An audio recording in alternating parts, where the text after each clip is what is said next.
아버지께서 아들에게 주신 모든 사람에게 영생을 주게 하시려고 만민을 다스리는 권세를 아들에게 주셨음이로소이다. 영생은 곧 유일하신 참 하나님과 그가 보내신 자 예수 그리스도를 아는 것입니다. 아멘.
우리 한번 하나님 앞에 기도하겠습니다.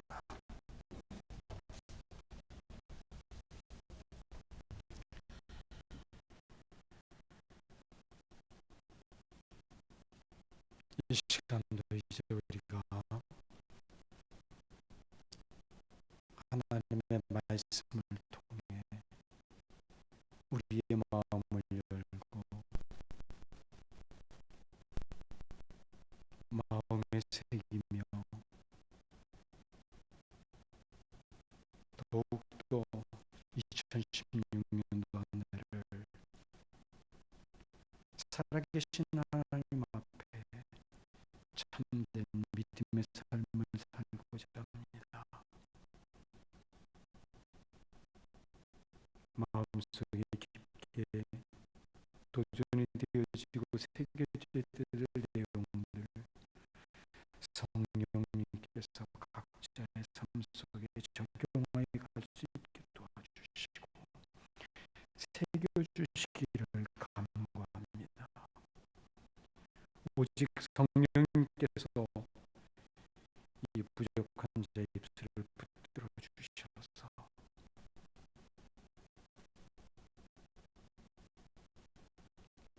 잘못되거나 헛된 것들을 외치는 소리가 되지 않게 하시고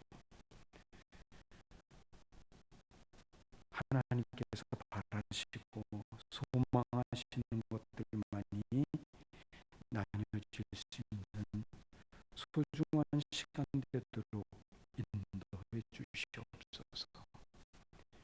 예수님의 이름으로 기도드렸습니다. 아멘.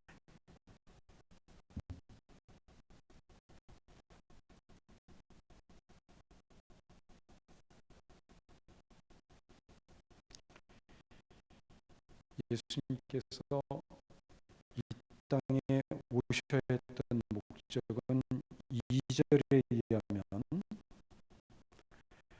하나님께서 예수님에게 주신 모든 사람들에게 영생을 주시기 위한 것이었고 영생은 뭐라고요? 3절에 의하면 유일하신 참 하나님과 하나님이 보내신 예수 그리스도를 아는 것이라고 말씀하고 있는 것이 본문의 내용이지요. 그런데 우리가 흔히 알고 있는 영생이란 무엇입니까? 이 영생이란 단어의 한자 풀이를 하면 영원히 죽지 않는 그런 생명을 말하는 거지 않습니까? 물론 우리 믿음의 성도님들은 예수님의 재림 때 다시 부활한 후에 하나님 품 안에서 영원히 살아가게 될 것을 확신하고 있습니다. 그렇죠? 그러나 우리는 성경을 통해서 잘 알고 있는 대로 무조건 죽지 않고 영원히 사는 것이 성경에서 말하는 영생은 아님을 알고 있습니다. 요한복음 5장 29절에 보면 이런 내용이 나오지요. 그 세상 모든 사람들이 때가 되면 부활할 것이라고 예고를 하게 되는데 하나님을 믿는 사람들과 믿지 않는 사람들의 부활이 그 죽음의 성격이 좀 다른 내용들이 나오고 있습니다. 한번 말씀의 내용 볼까요? 선한 일을 행한 자는 생명의 부활로 악한 일을 행한 자는 심판의 부활로 나오리라.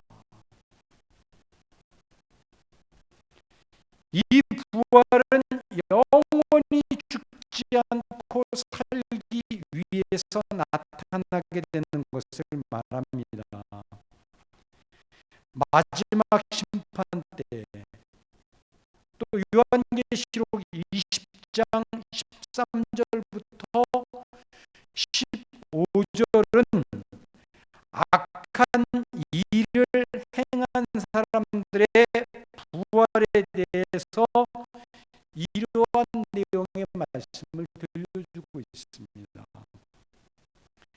바다가 그 가운데에서 죽은 자들을 내주고, 또 사망과 음부도 그 가운데서 죽은 자들을 내주매 각 사람이 자기의 행위대로 심판을 받고 사망과 음부도 불못에 던져지니 이것이 둘째 사망 곧 불못이라.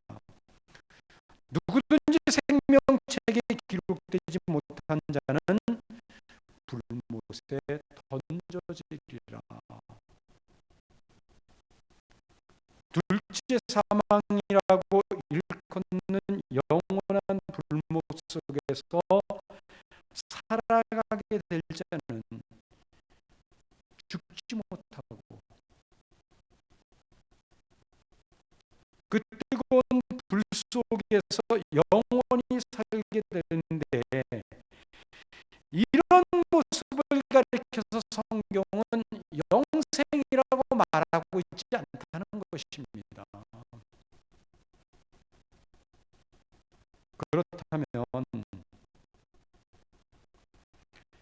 영생이라고 하는 단어는 결국 영원히 산다는 것에 초점을 두어야 할 단어가 아니라 어떤 상태에서 영원히 사느냐가 더 중요한 것임을 우리에게 보여주고 있는 것이지요. 그리고 우리는 영생이라는 단어를 접했을 때 단지 시간적으로만 영원히 사는 것에 초점을 모아두면 안 됩니다. 물론 그런 의미가 있습니다. 그런데 여러분들이 성경의 내용을 가만히 살펴보시면 이 영생이라고 하는 단어는 장차 영원한 심판 후에 하나님 품 안에서 우리가 영원히 살아가게 될 것과 더불어서 더 많은 내용들이 현실의 삶과 매주 밀접한 관계를 가지고 있다는 사실을 성경은 우리에게 보여주고 있다는 것입니다. 우리가 그걸 찾아내야 돼요. 그걸.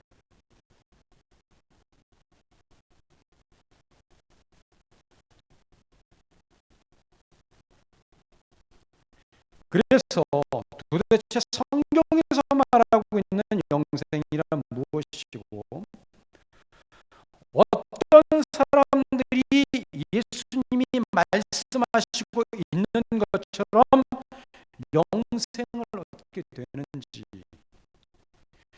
그리고 영생을 얻은 사람들은 지금 현실의 삶 속에서도 누리면서 살아갈 수 있는 것인지, 아니면 죽은 뒤에야 누리게 되는 것인지를 한번 살펴봐야 되지 않겠습니까? 오늘 함께 생각해 보고자 하는 하나님의 말씀은 본문의 말씀을 중심으로 해서 그 내용을 집중적으로 생각해 보려고 하는 것입니다. 본문은 영생에 대해서 분명하게 정리를 해주고 있습니다. 유일하신 참 하나님과 예수 그리스도를 아는 것이 영생이라고 예수님이 정의를 하고 있습니다. 여기서 예수님은 안다라고 하는 단어를 사용하셨어요. 안다. 즉 하나님을, 예수님을 어떤 분이신지 경험함으로써 알아가는 것을 말씀하셨다는 것입니다. 우리가 하나님을 경험하고 예수님을 경험하는 목적은 딱 한 가지지요. 하나님을 닮기 위한 것이고 예수님을 닮기 위한 것이, 그게 목적이에요. 딱 한 가지.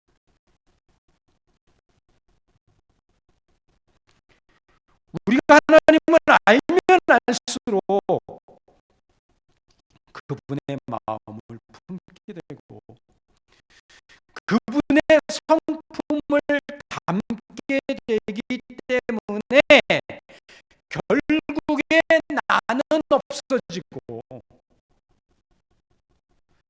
내 안에는 오직 하나님으로만 가득하게 되는 것입니다. 내가 노력해서 내가 변화되어질 수 있는 게 아니에요. 내가 아무리 노력한다 할지라도 하나님을 닮아질 수 있는 게 아닙니다. 신앙의 원리는 그렇게 되어져 있지 않아요. 그래서 예수님도 안다라는 단어를 써가면서 하나님을 좀 경험해봐라. 그러면 네 마음속에 하나님의 품어지게 될 거야. 그렇게 해서 하나님이 품어지게 되면 저절로 너는 결국 네가 가지고 있는 모든 것들, 내 자신조차도 내려놓을 수밖에 없게 되는 거예요. 그거를 말씀하고 있다는 거예요.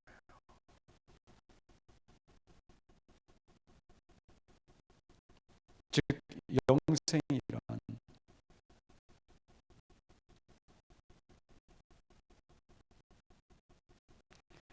하나님을 닮은 사람이 되는 거예요.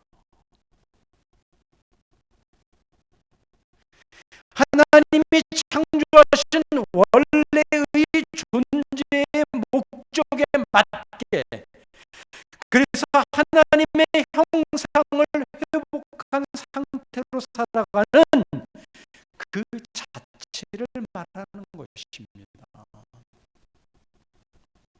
따라서 우리 믿는 믿음의 자녀들, 곧 성도의 영생이란 하나님과 관계 속에서 그분을 깊이 경험해 갈 때 하나님께서 베풀어 주시는 은혜의 힘으로 오늘을 살아감으로써 하나님의 하나님 되심을 드러내는 것을 말하는 것입니다. 하나님의 하나님 되심이 다른 표현으로 무엇라고 제가 말씀드렸죠? 지난주에 뭐라고 말씀드렸어요? 하나님을 하나님으로 대접해 드리는 거라고 그랬잖아요.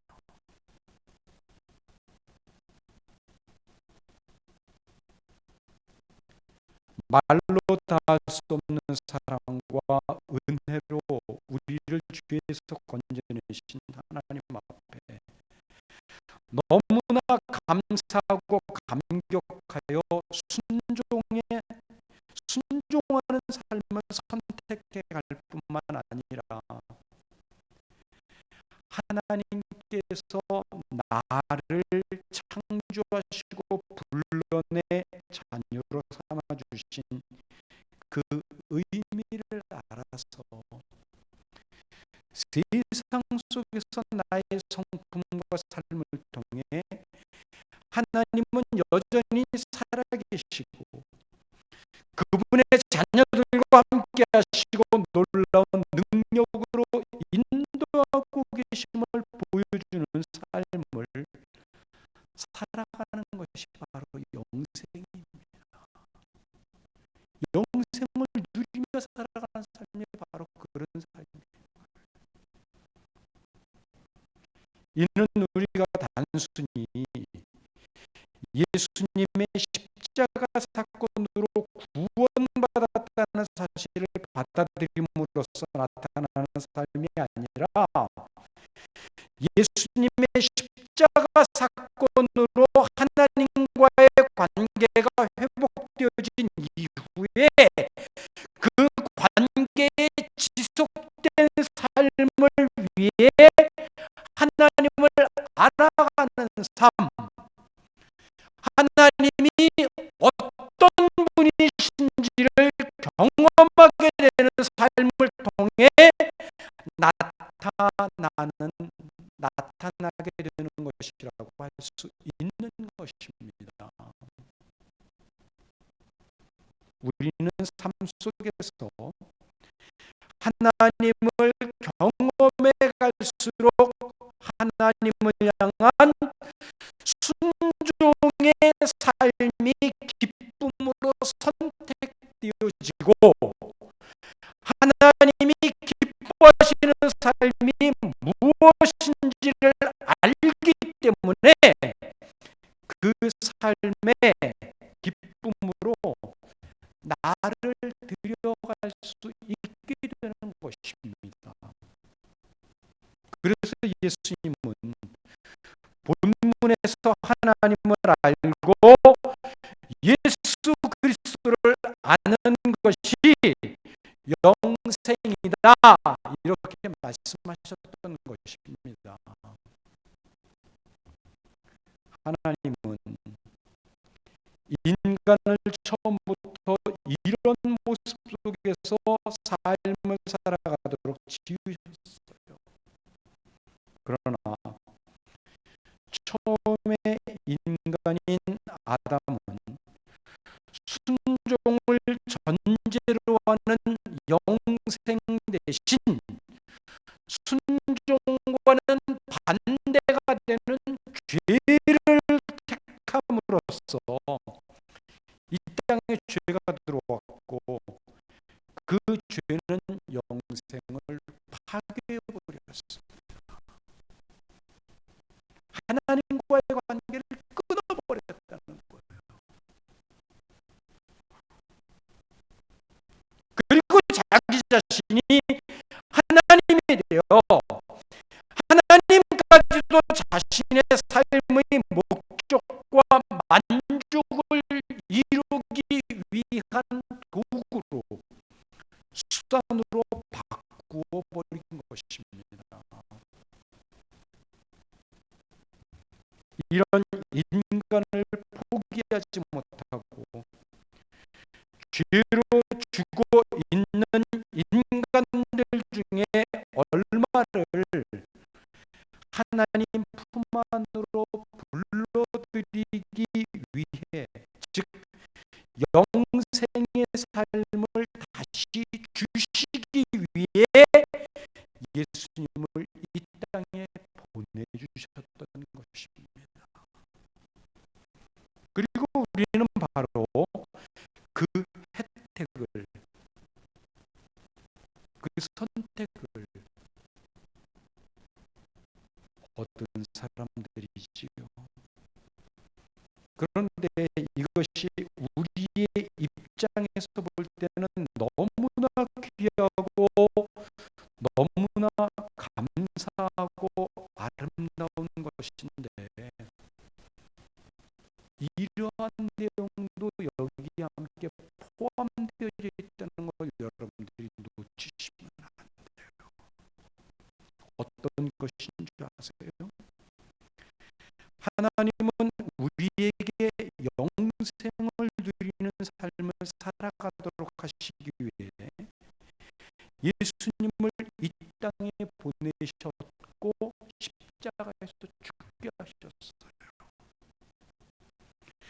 하나님은 자기 아들을 죽이면서까지 우리에게 영생을 주시기로 하셨다면, 그 영생의 삶이 오늘 우리 안에서 나타나게 하기 위하여 하나님은 그 어떤 것도 하실 수 있다는 사실을 우리가 여기서 놓치면 안 된다는 거예요. 그거 생각해 보신 적 있으세요? 자기 아들까지 포기하신 하나님이라면, 그렇게 해서 영생을 주시기로 작정하신 분이라면,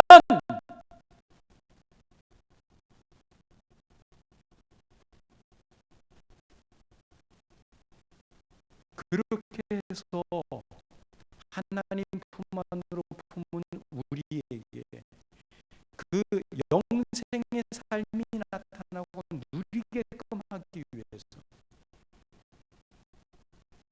하나님은 수단과 방법 안 가리신다는 거예요. 자기 아들까지 포기하신 분이 무엇은 못하겠냐는 거예요. 무엇은. 그거를 여러분들이 놓치시면 안 된다는 거예요.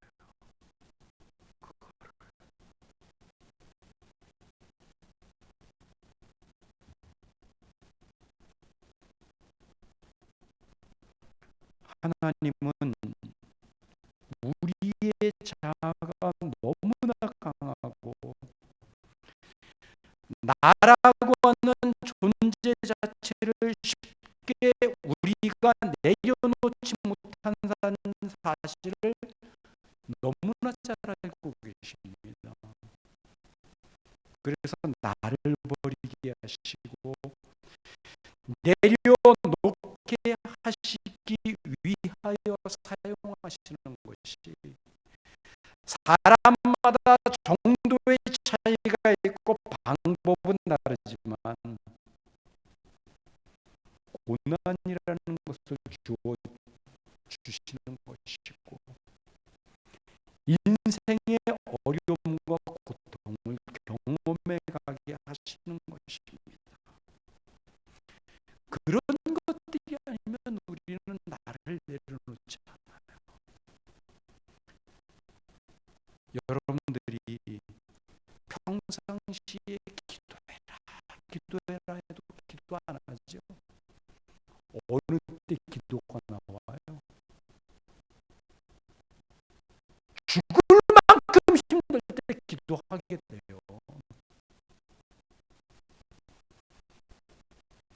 하나님께서 그러니까 죽을 만큼 힘든 일을 벌려놓는 거예요. 기도하라고. 그래서 그 일을 통해 내가 어떤 하나님인지 제발 좀 네가 경험해 가고, 그 경험할 때에 나타나는 삶에 내가 주는 풍성한 것들로 이 땅을 살아가라는 거예요. 그거를 놓치면 안 된다는 거예요. 우리가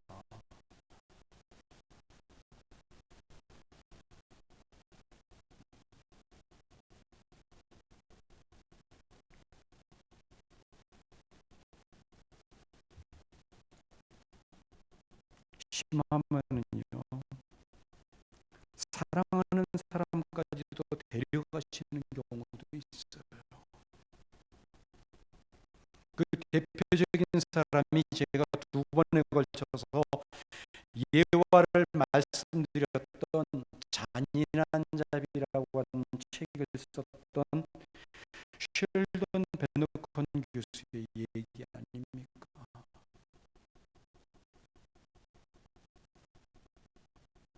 우리는 비록 하나님의 은혜로 자비로 사랑으로 구원을 받았고 영생을 소유하게 되었고 하나님의 자녀라고 하는 권세를 얻게 되었지만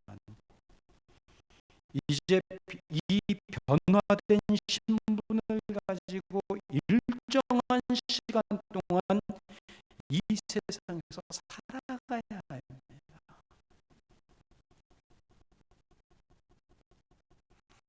그 과정에서 우리에게 나타나고 있는 현상들이 뭡니까?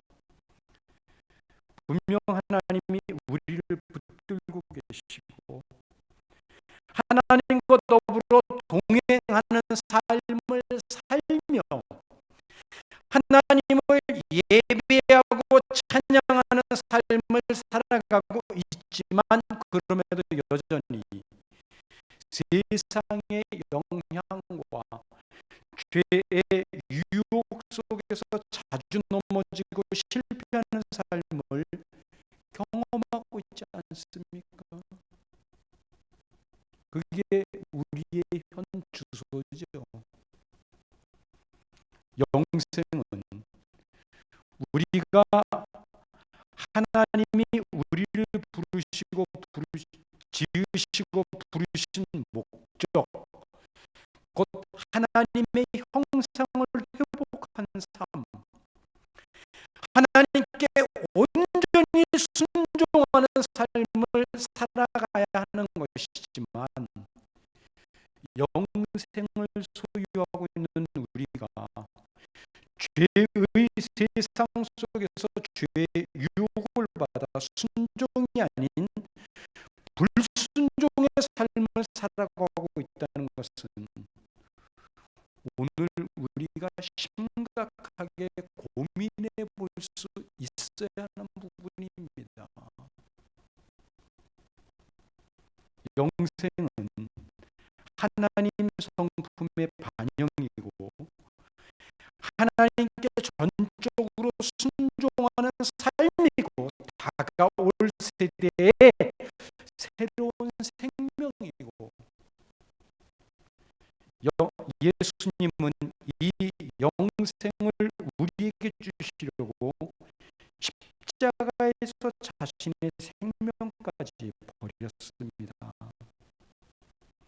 그런데 우리는 현실에서 영생과는 반대가 되는 불순종과 죄악의 삶을 살아가고 있다는 것입니다. 그래서 우리의 뜻을 하나님이 들어주시지 않으면 어떻게 해요? 밥을 굶어서라도 우리의 뜻에 그분의 뜻이 맞추어지기를 바라지 않습니까? 저는 예전에 일산에 살 때 그 자신의 뜻을 이루기 위해서 1,000번제를 드린다고 매일 새벽 기도 때마다 1,000일 동안 새벽 기도 때마다 헌금하는 사람도 왔어요.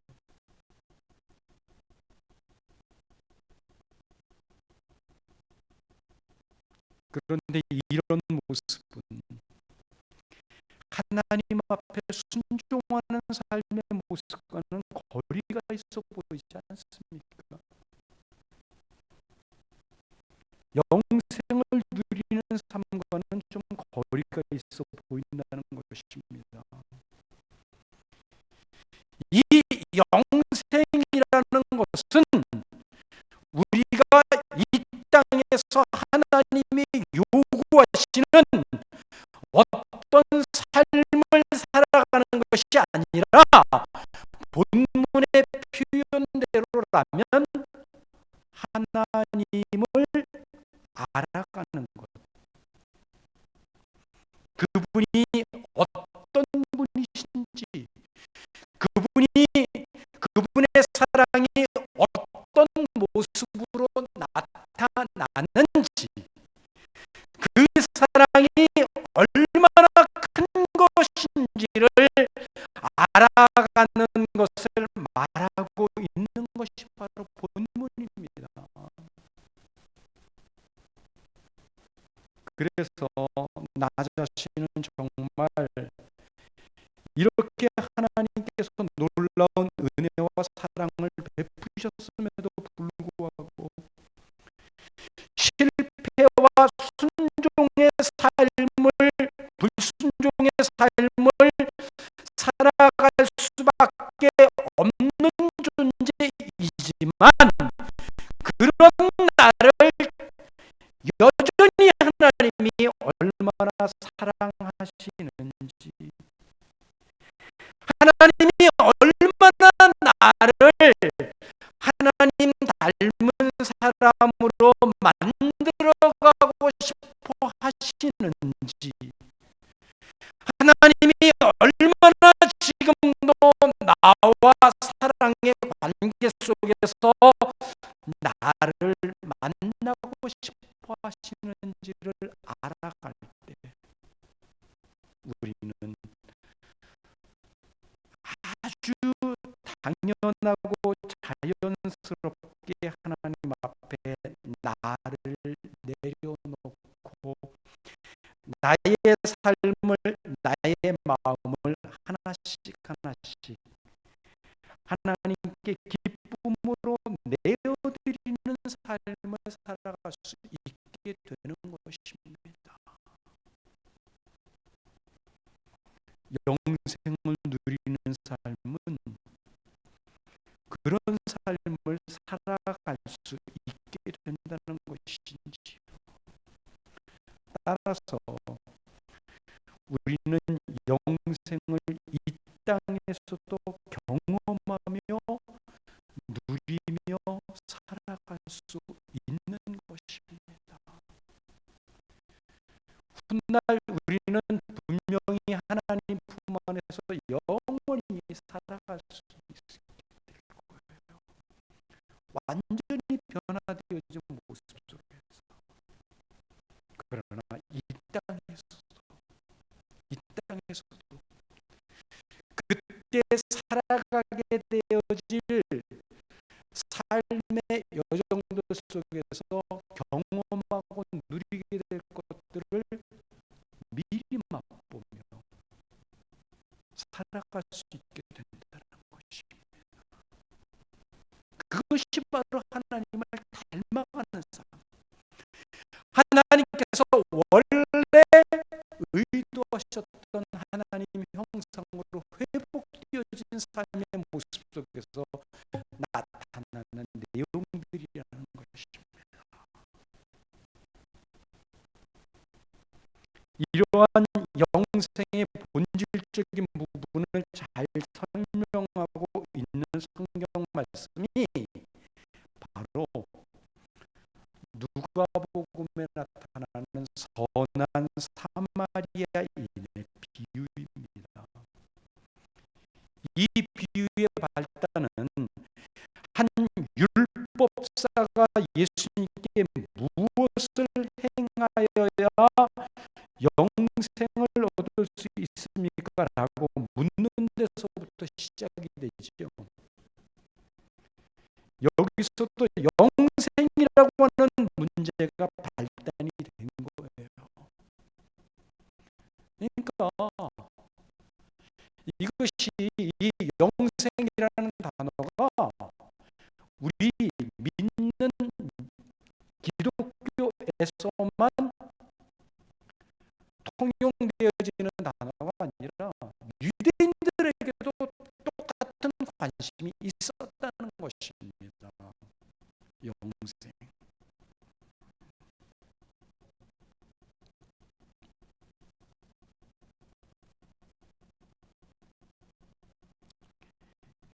그리고 율법사는 계속되는 질문에서 누가 나의 이웃인가를 예수님께 묻자 이때 예수님께서 그 이웃에 대한 답을 해주신 것이 바로 선한 사마리아 사람 이야기 아닙니까? 그런데 우리는 이 비유를 잘 살펴보셔야 돼요. 왜냐하면 여기는 굉장한 반전이 있습니다. 이 비유에는 이 율법사가 영생에 대한 질문을 했고 예수님은 율법에 무엇이라고 기록했느냐라고 묻게 되지요. 그러자 율법사는 신명기 6장에서 나오는 말씀을 인용합니다. 내 마음을 다하고 목숨을 다하고 뜻을 다하여 주 너의 하나님을 사랑하라. 그리고 내 이웃을 내 몸과 같이 사랑하라. 이런 답을 했습니다. 예수님은 그 대답을 들으시고 가서 내가 말한 대로 행하라라고 말씀하셨습니다.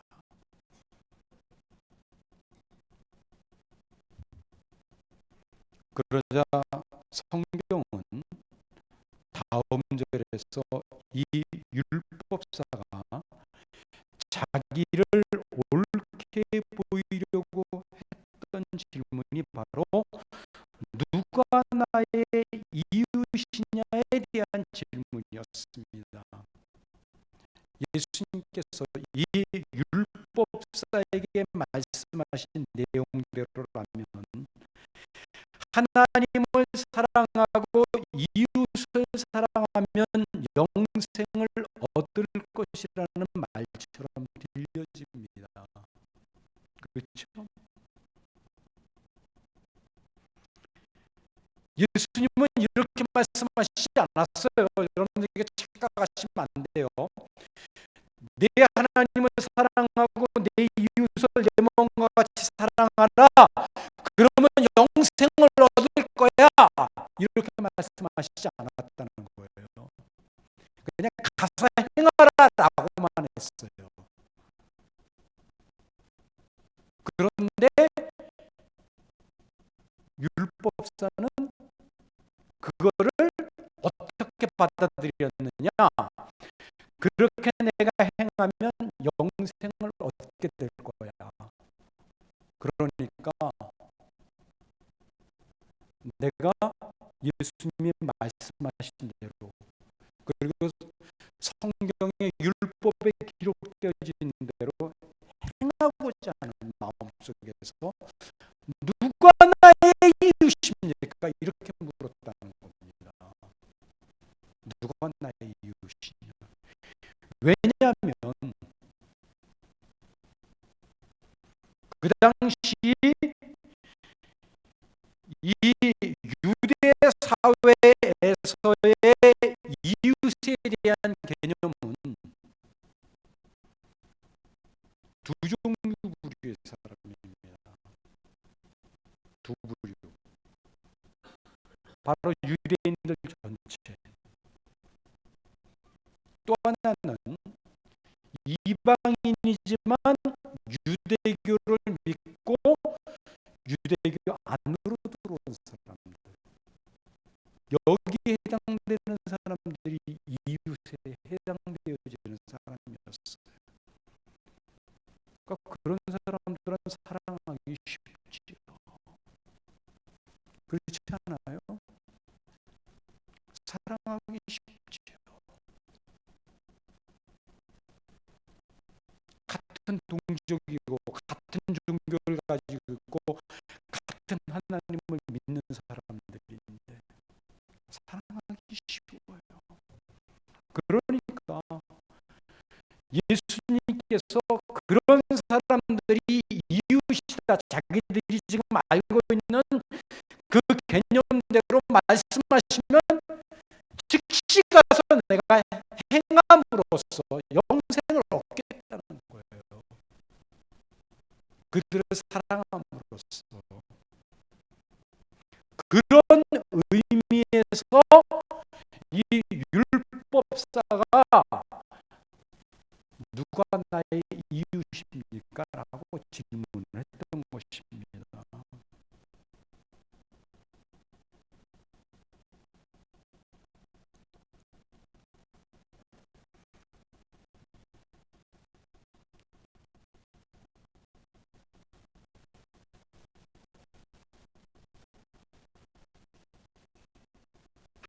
그러자 예수님은 선한 사마리아인의 이야기를 하심으로써 영생의 본질에 대해서 말씀을 하시게 됩니다. 이 부위에서 어떤 사람이 예루살렘에서 여리고로 내려가다가 강도를 만나 가진 것 전부를 빼앗기고 두들겨 맞아서 거반 죽게 되었습니다. 당시 예루살렘에서 여리고로 가는 길은 강도 출몰이 가장 빈번한 것으로 알려진 곳입니다. 예루살렘은 성전이 있는 것이고 여리고는 성전을 섬기는 사람들, 곧 제사장들과 레위인들이 집단으로 거주하는 그런 곳이었어요. 10,000명이 넘는 이 제사장 무리와 레위인들이 여리고에서 살았다 그래요. 그러니까 성전으로 제사를 드리기 위해서는 이 길을 가야 되고 또 마치면 다시 거주하는 집으로 와야 됩니다. 더군다나 여리고는 그 당시에 가장 화려한 소비 도시였어요. 장사하는 사람들이 가장 많이 몰려있는 곳이 거기였고 예루살렘으로부터 여리고로 가려면 꼭 그 길을 거쳐가야 돼요. 그래서 강도의 출몰이 빈번했고 그런 사실을 알고 있는 제사장들이나 레위인들은 절대로 자신들이 타고 가던 말에서 내리는 법이 없었다고 그럽니다. 언제 강도를 만날지 모르니까. 그리고 장사하던 사람들도 무리를 지어서 다녔고 아주 바쁘게 그것을 통과하곤 했습니다. 또 강도들은요, 이곳을 지나가던 사람들의 발목을 잡기 위해서 아주 교묘한 술책을 썼어요. 어떤 짓을 했냐면 마치 강도 만난 사람처럼 온몸에 피투성이가 되게끔 이렇게 꾸며놓고 길바닥에 쓰러져서 사람의 도움을 청하는 척 발걸음을 잡아도 강도 짓을 행하곤 했다는 것입니다. 그래서 이 비유 속에서도 제사장과 레위인은 거반 죽어가는 사람들을 보고 그냥 지나쳐버릴 수밖에 없었던 거예요. 그리고 이 비유를 마치고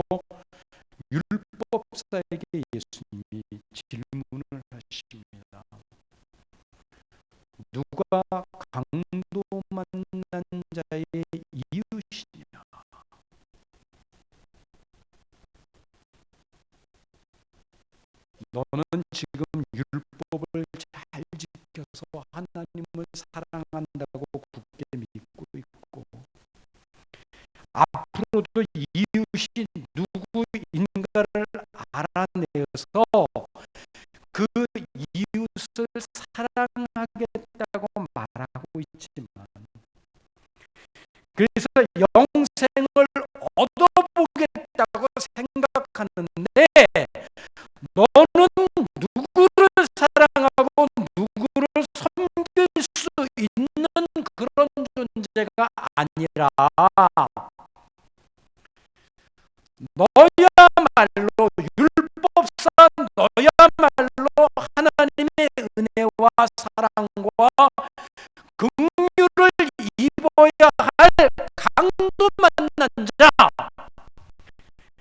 내가 바로 그런 자임을 알아야 한다는 것을 예수님은 질문을 통해 암시하고 있다는 겁니다.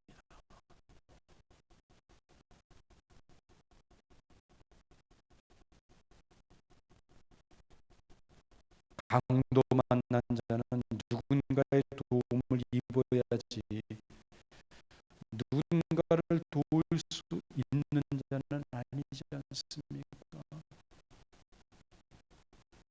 이 율법사가 바로 그런 도움을 입어야 할 자라는 거예요. 예수님은 이 율법사에게 가서 사랑해라가 아니라, 너야말로 사랑을 받아야 할 자임을, 그래서 너는 내 자신이 영생에 무엇인가를 행함으로써 영생을 얻을 수 있을 것이라고 하는 그 생각 자체, 발상 자체를 버리고 영생의 본질이 무엇인지 제대로 알아야 된다. 이 의미가 여기에 담겨져 있었던 것입니다. 율법을 잘 지키면 내가 하나님을 향해 이쁜 짓을 행하면, 내가 하나님께 열심히 신앙생활을 하면 하나님이 나에게 영생을 선물로 주실 것이라는 생각 속에서 살아가는 사람들, 다 강도 만난 사람들이에요. 강도 만난 사람들.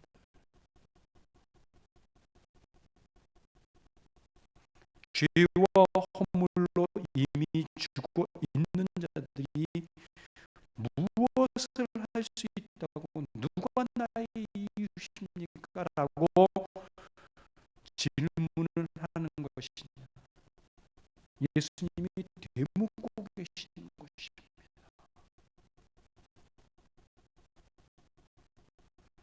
그리고 그 질문은 오늘 우리 각자에게, 그리고 교회에게 다시 던져지고 있습니다. 너희가 나를 위하여 무엇을 행한다고?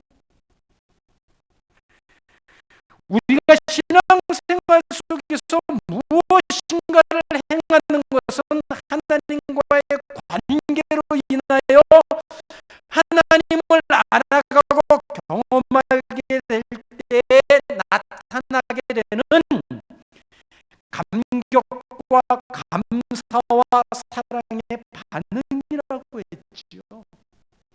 그게 신앙생활이라 그랬지 않습니까?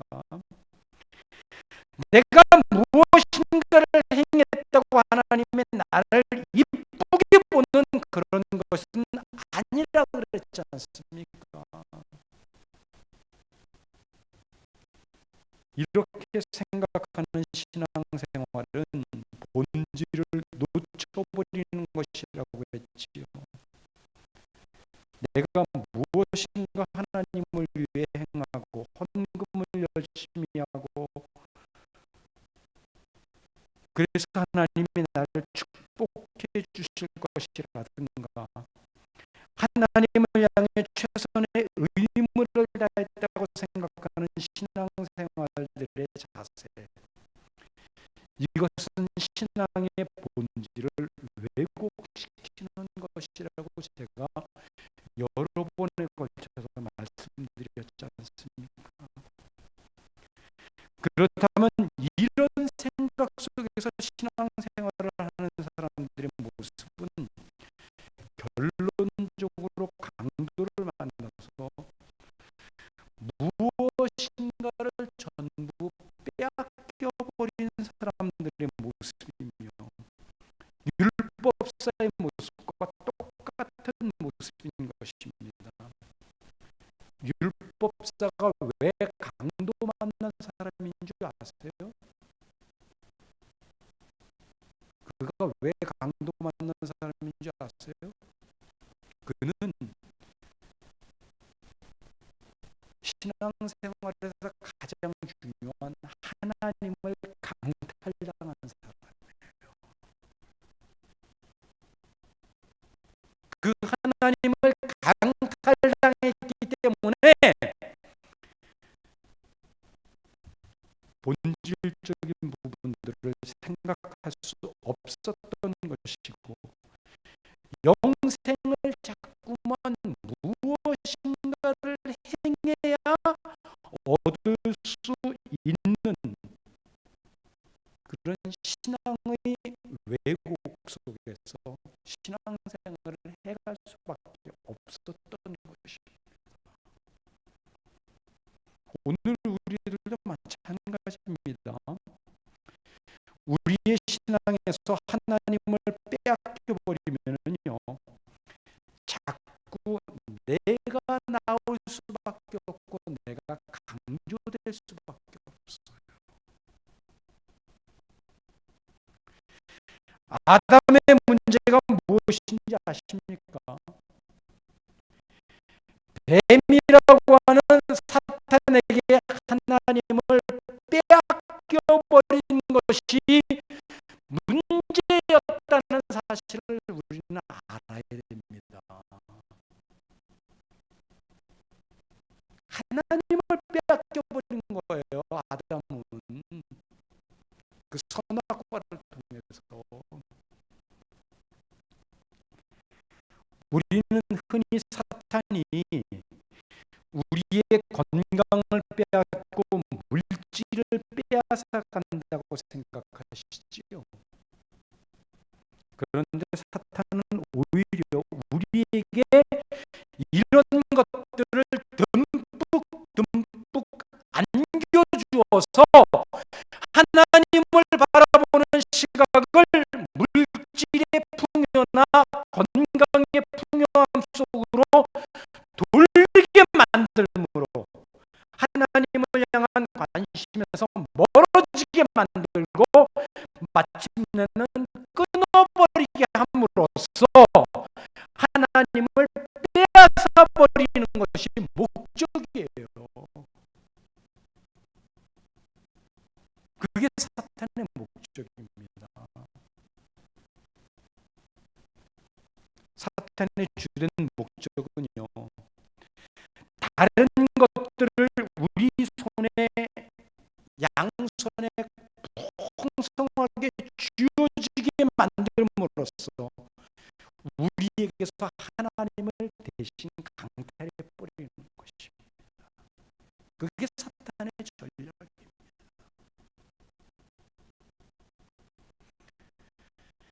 이렇게 하나님을 강탈당하고 주여 허물로 죽어 있는 인간들에게 제사법으로 대표되는 제사장, 율법으로 대표되는 레위인이 등장하지만 손도 대지 못하고 급하게 사라져 버리는 것은 너무나 당연한 것 아니겠습니까? 이 비유에서 예수님은 지금 종교 지도자들의 매정함이나 위선을 꾸짖고 있는 것이 아니라 하나님을 빼앗기고 거의 죽어 있는 자들에게 율법이나 제사는 더 이상 영생을 얻는데 아무런 도움이 되어지지 못한다는 분명한 사실을 주지하기 위해서 비유 속에 제사장과 레위인을 등장시켰던 것입니다.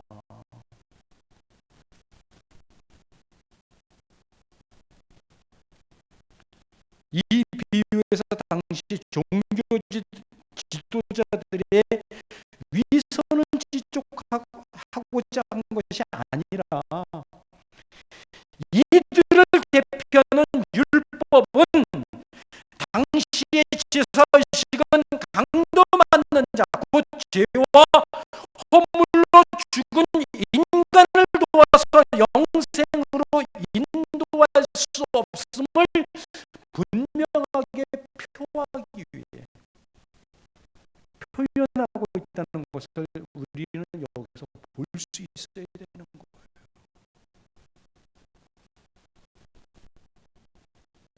그러므로 예수님의 십자가를 통해 영생을 얻은 하나님의 자녀들인 우리들은 오늘 그 영생을 누리는 삶을 이 땅에서 누리기 위해서 이렇게 자신의 힘이나 어떤 행위로도 그 영생의 삶을 누릴 수 없다는 사실을 다시 한번 분명히 알아서 나의 힘을 빼버리는, 그래서 하나님 앞에 완전히 죽은 자로 나아가야 되는 것입니다.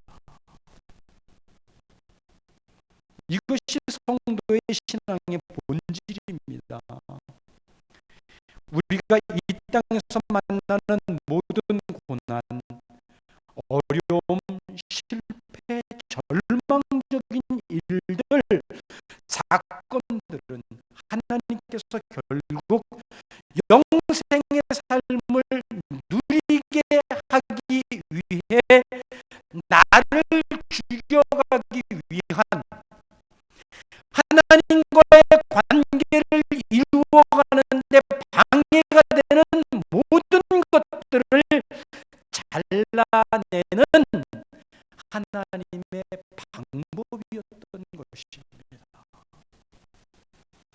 그래서 우리는 날마다 잘 죽어야 돼요. 날마다 잘 죽어야 됩니다.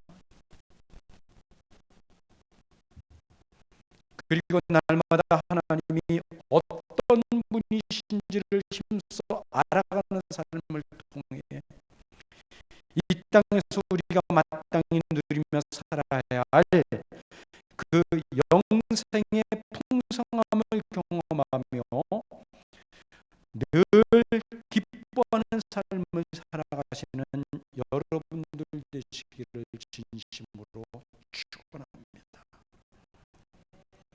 기도하겠습니다.